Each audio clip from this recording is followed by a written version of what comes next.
Hello, everyone, and welcome to the big board.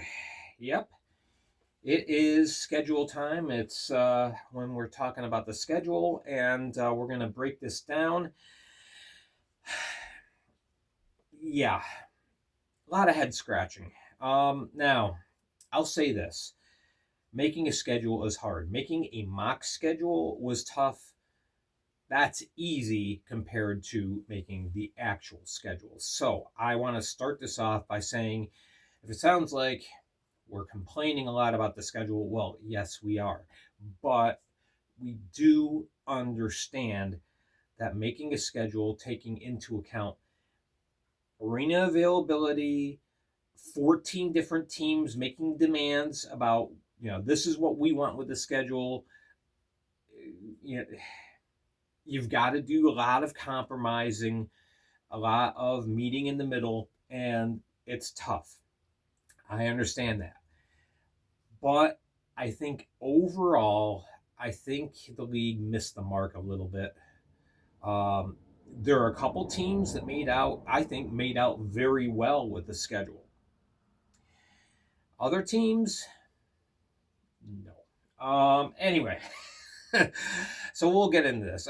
No, you're not going to make everybody happy, especially in a matter like this, the schedule.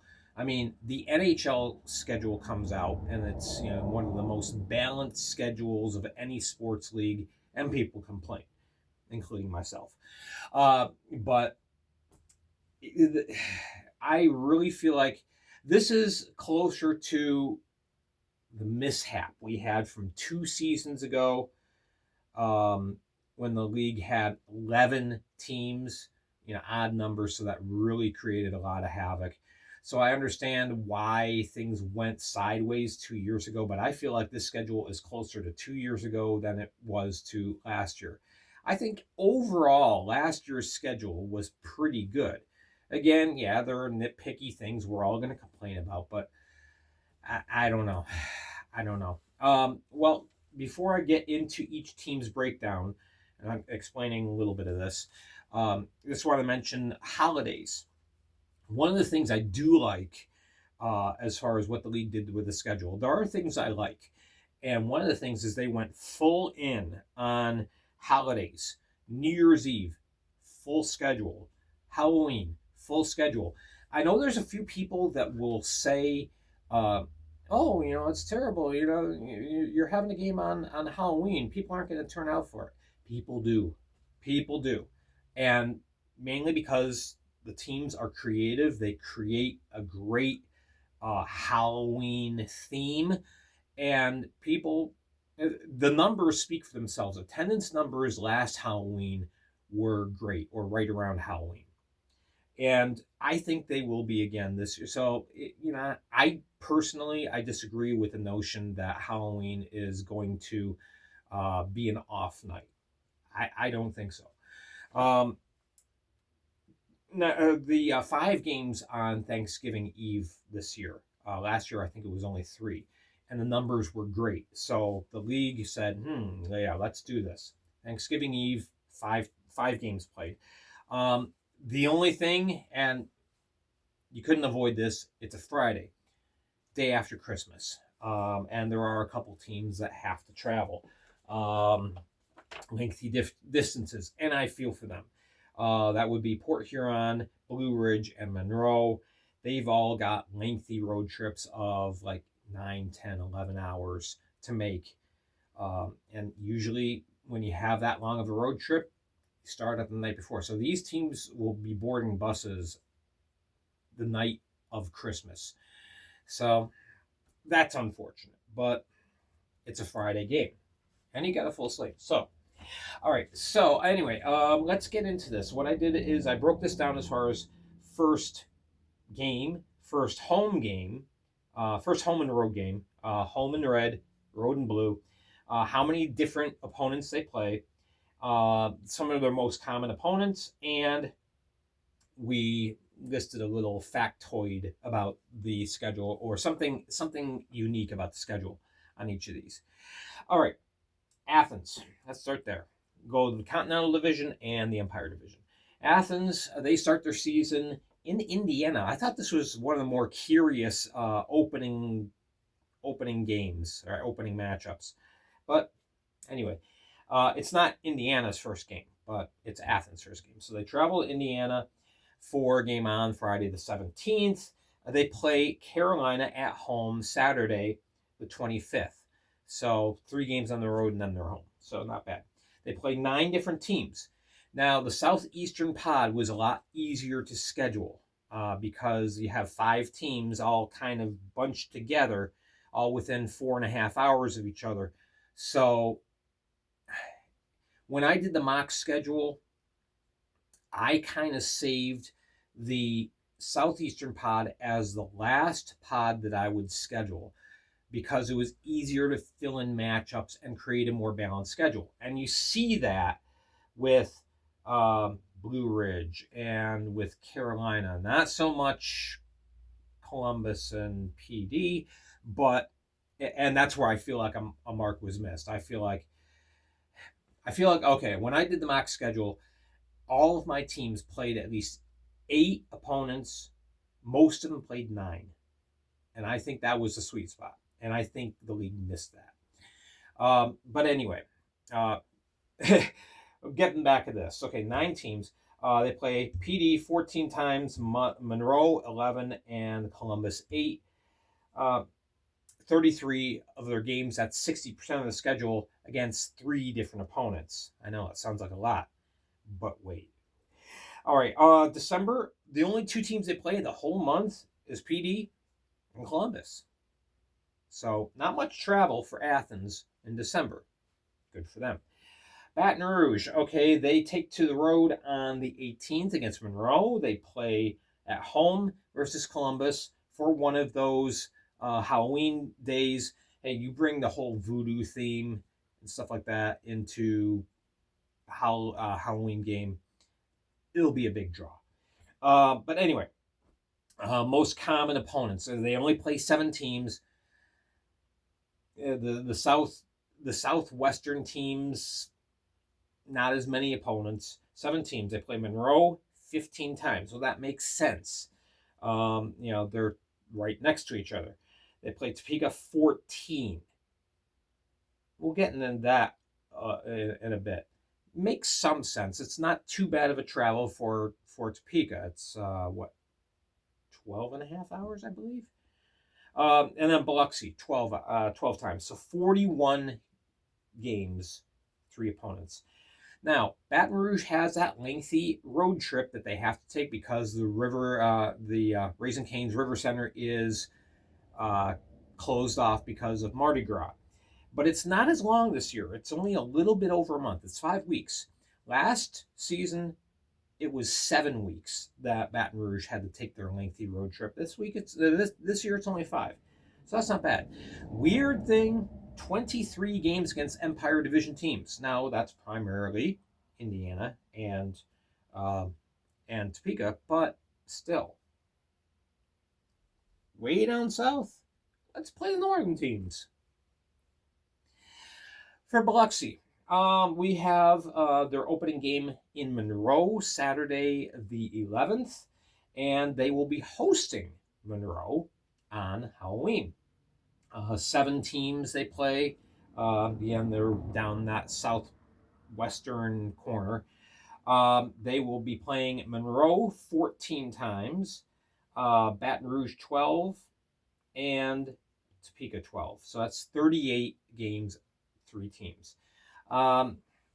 They have 7 home games in February, which is nice. It's really strange that whenever Baton Rouge they have their long break, that's when Mississippi has the most arena availability, and they have 7 home games. But anyway, the missed opportunity here. Biloxi loves to hate Columbus. Big rivalry. Okay, there's 9 games between the 2 teams, but 6 of them are on the road in Columbus. I think that could have gotten balanced out a little bit better. Mississippi fans, Biloxi fans, you're missing out on seeing one of the teams that you love to hate. So I think that was a missed opportunity. Carolina, all right. They host the PD Ice Cats on the 17th. I think that's the earliest home opener they've had in a long time, so that's good. They take to the road, play against Athens on the 25th, so not too bad there. They play 9 different teams, and again, I think that's partially because of their location.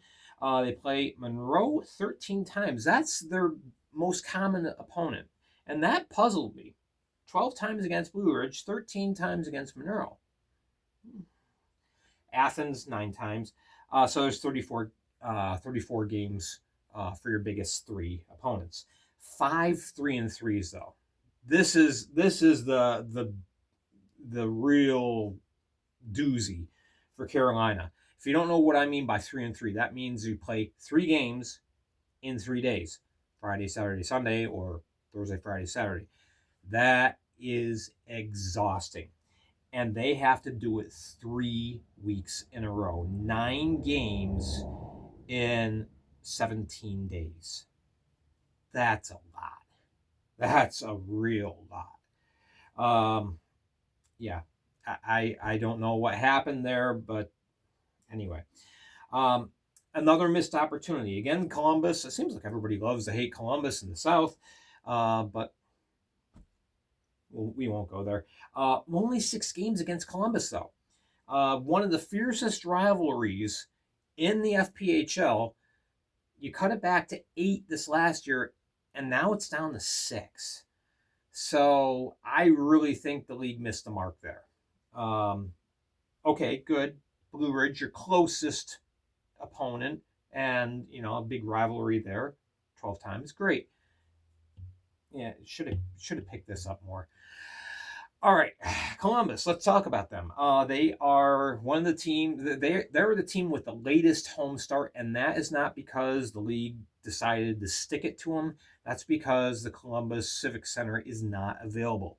There are other things going on at the arena, and that's the first they could get a home game. So they're starting the year on the road. They're doing what Athens did last year. 8 games right off the bat on the road. PD is where they're playing on opening night, so that's not too bad. They will be hosting PD on November 14th, Friday, November 14th. That is their home opener. Again, that was because of the arena, not because of the league. All right, 8 teams that Columbus plays, 38 games total against 4 common opponents. PD 13 times, Biloxi 9, and then they play Athens and Monroe 8 times. This means basically I put 2 teams there. They're playing a balanced schedule. They're playing a lot, more teams. So when you see 7 teams and 6 teams, you're going to get sick of your opponents. 8 teams, all right. So you have 8 and 8 plus 9 plus 13. That's 38 games against 4 opponents. That's not bad. First 8 are on the road. Again, what can you do? And only 14 versus 2 biggest rivals. That was kind of, I don't know, it's kind of strange. I'm counting Carolina and Athens, 8 and 6, total of 14. That's kind of strange. All right, Monroe. By the way, this is going to be a longer video. It's going to be about 30 minutes. So if you want to scan ahead, go ahead. Okay, so Monroe is hosting Biloxi on Saturday the 11th. That's going to be a huge draw. Monroe looking to repeat as leading the league in attendance. They will be traveling to Biloxi for the first road game on the 31st. They only play 7 teams. Again, their location. Baton Rouge 15 times. A little more than I like, but I understand it. 2 closest teams. All right. Biloxi 14 times. And then, Athens 11 times. Okay. That's kind of strange. This is, I've got to skip ahead here. From Topeka, you have Indiana is the closest. Then the next closest is Monroe. These two teams only play each other 4 times. Huh?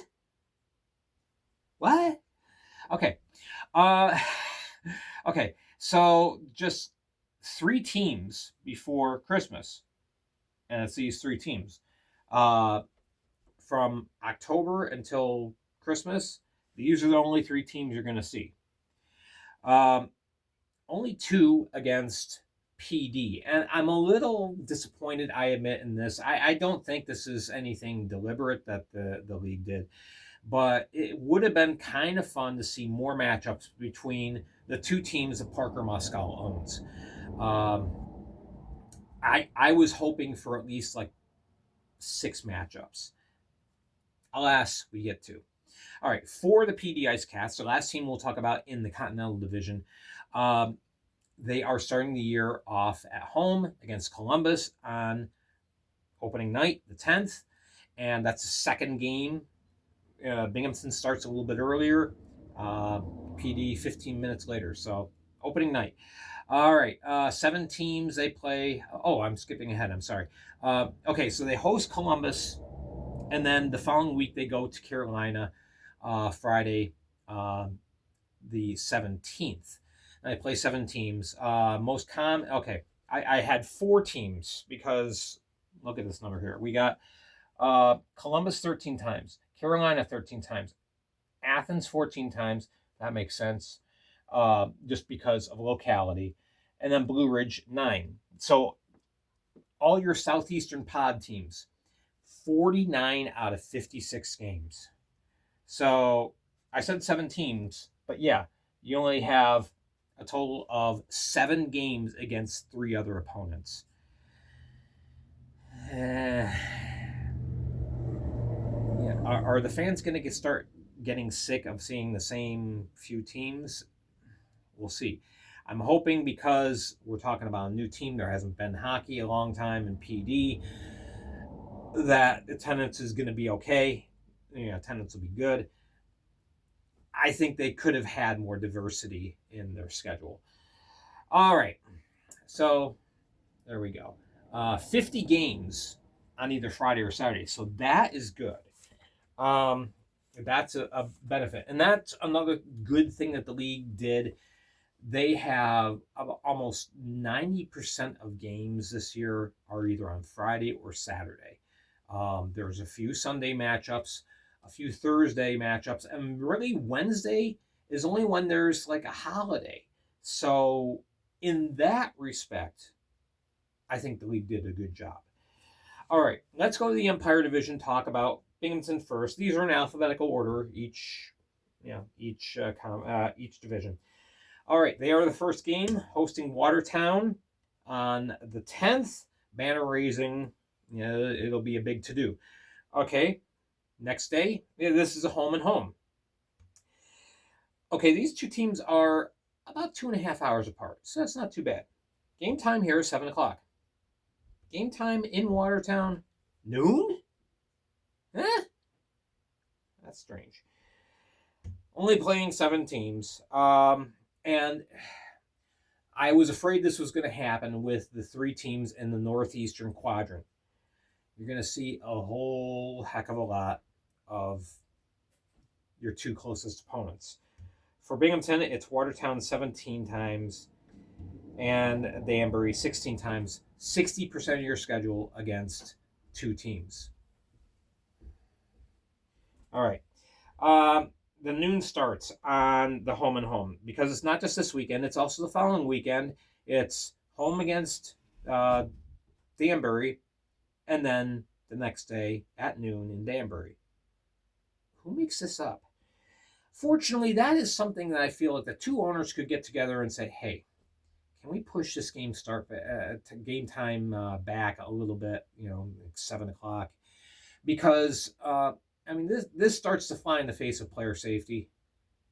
Tiring players out that much, you're not even giving the body a full day to recoup to play next game. The next game, hockey is a very physical game. So, all right, only 7 home games after February 1st. Binghamton's most popular draws are after New Year. And they lost a lot of home games in that end of their schedule. They have a lot of home games in the 2025 part of their schedule, not so many in 2026. It is what it is. All right, Blue Ridge. Here's a team that I think made out the best of all the teams. Now, they did get shafted a little bit with having to take a long road trip Christmas night. But besides that, I think they made out really, really well. All right. They host Columbus on the 17th. They then travel to Carolina, not too far away, on the 24th for their first road game. But yeah, check this out. 10 teams. They're playing 10 teams. It is possible to create a varied schedule. But only a couple teams got that benefit. All right. So they play Carolina 12 times. PD, 9. And then 3 different teams 6 times. So you are talking 5 opponents, 39 games. Nobody else made out that good. So I don't know if Jimmy Milken and Chris Minarski slipped the executive board a little extra cash. That's a joke. I'm saying this in a joke. I'm not making an accusation. But anyway, yeah. Now, everybody, of course, complained about Blue Ridge getting bumped into the Empire Division, and with good reason, because here we go. 33 games against Continental Division opponents. 23 games within your own division. We knew this was going to happen. But travel-wise, from a travel aspect, and with opponents that they're familiar with, Blue Ridge made out well. I still think Topeka should have gone in the Continental, and Blue Ridge and Carolina both should have gotten bumped up in the Empire, but that's just me.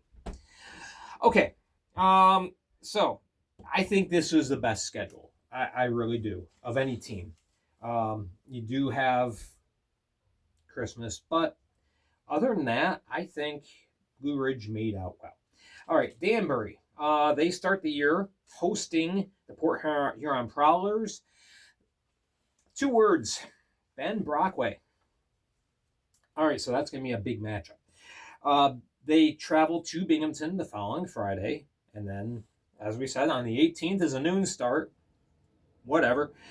Yeah. Binghamton 16 times, Watertown 17. There's your 33.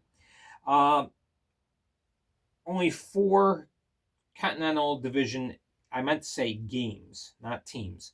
They're playing 52 games against the Empire Division. So they're going to earn their spot in the seeding. Because it's so heavily focused on the Empire Division. Let's see. Now, here's the big interesting thing. There will be a neutral site game in Morrisville, New Jersey. It's kind of in the middle of New Jersey. Not too far for the 2 teams involved. That's Danbury and Watertown playing that game. March 21st. Neutral site game. It's a nice arena. It's called Menon Arena. Seats about 2,500 people. Actual seats, not just bleachers. It's a nice looking place. And hopefully we can have a good draw, because obviously we need more teams in the Northeast. As we see with these scheduling numbers, we need more teams in the Northeast. That's where the league was born. And now there's only 3 teams up there. So anyway, I think this is going to be a really good game. If you're a Binghamton fan, okay, Binghamton, I got to mention this. Binghamton, team's playing in Indiana that day. It's only 2.5 hours down there. Go to this game. Go to this game. Support this. Support the game. Support a better schedule of next year by filling this arena. All right. Anyway, I'm off my soapbox. Okay, Indiana, one of the newest teams. They are starting the year hosting Topeka. Makes sense. This is Topeka's closest rival. 7:45 away, but it's the closest. And they will be traveling to Topeka on Halloween. Again, great opportunity marketing wise and promotion wise. Great opportunity for Topeka. Okay, 8 different teams Indiana plays. They play Port Huron the most, 15 times. Makes sense. Closest rival. And Topeka 14 times. So there's your more than half of your schedule with 2 teams. Again, it makes sense. Now, one of the things that Indiana is kind of trying to create as a hallmark is 12:30 start times on Sundays. They have 4 different Sunday games, 12:30 matinees, and so that will be very interesting dynamic. Now, all their Sunday games, they host the same team the previous day, so it's not going to be, there's not going to be the travel involved in between games. All right. At the start of the year, the first 6 games, they're at home. Then they play the next 8 on the road. The end of the year, you have 7 at home, and then you end up with 5 on the road. So bookends, kind of streaky for the Sentinels, but there you go. Port Huron. All right. Port Huron, seen as a team on the rise. They will be traveling to Danbury, 2 words, Ben Brockway. That will be on Friday the 10th. And then the following weekend, they will be hosting Watertown on the 17th. Now, 6 teams.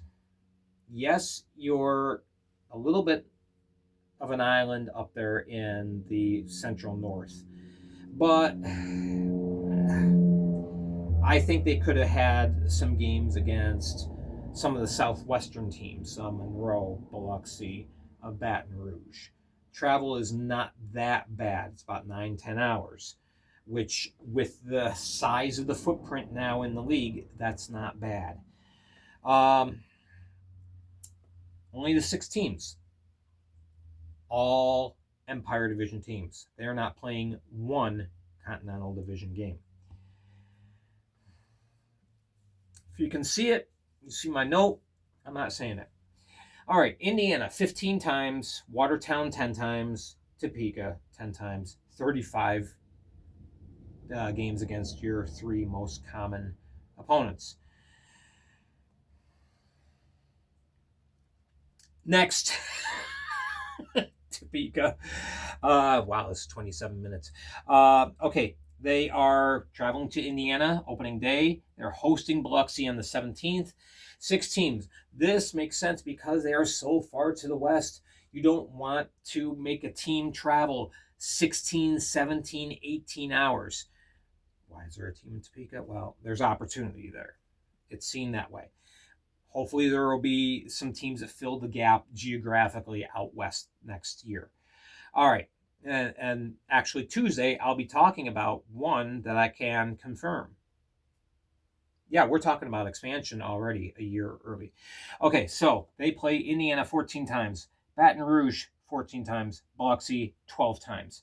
All right, 40 games against their 3 closer rivals. 26 games against the Empire Division, 30 games against the Continental. Again, geography was the real monkey wrench in this. But this drove me nuts. You have 14 games against Baton Rouge, only 4 against Monroe. Guess which one's closer to Topeka? Monroe! Okay. Watertown. They start the year off in Binghamton, and then they host Binghamton. We talked about that already. 6 teams. Yes, they are the farthest north. They're the eastern example or extent, and Topeka is the western extent.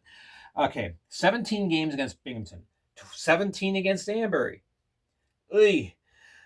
6 games in a row against Danbury between November 1st and 15th. It's too much. I know you're trying to save on travel costs, but again, here's another league-owned team. Oh, I said it. Sorry. Okay. 13 times. They're playing Binghamton 17 times. 13 in Watertown? Wow. Wow.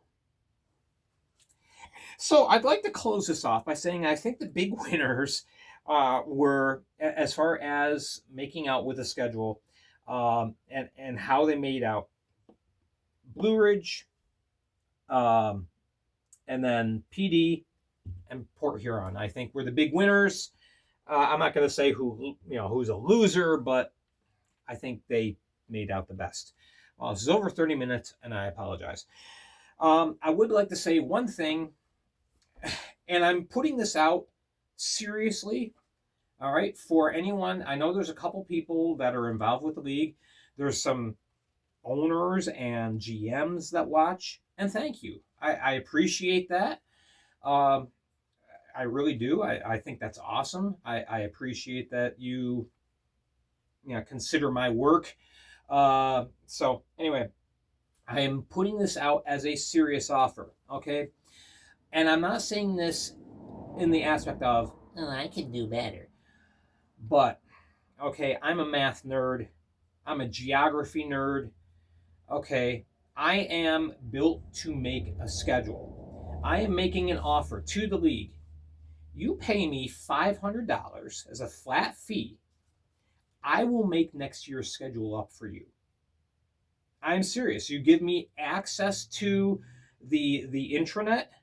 You give me the availability of arena dates. I will work on a schedule for you. I will do that. $500 fee. I'm putting that out there. So I think I can make a good schedule.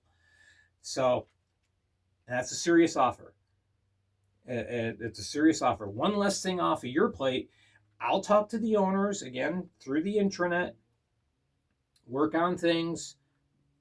I think I can get a schedule that more people are content with than what we just got.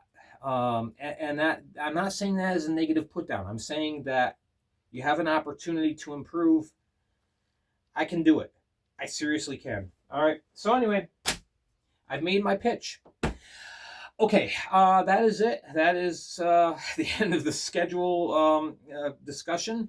Of course, we'll be talking about little different things about the schedule for a while now. But anyway, thank you so much for watching. Thank you. If you watch this whole thing, you deserve a star. Thank you. And we will catch you tomorrow on some Fed history. So be sure to tune in for that. Thank you again for watching. I'm Gary Ryan for the Fed League Flash.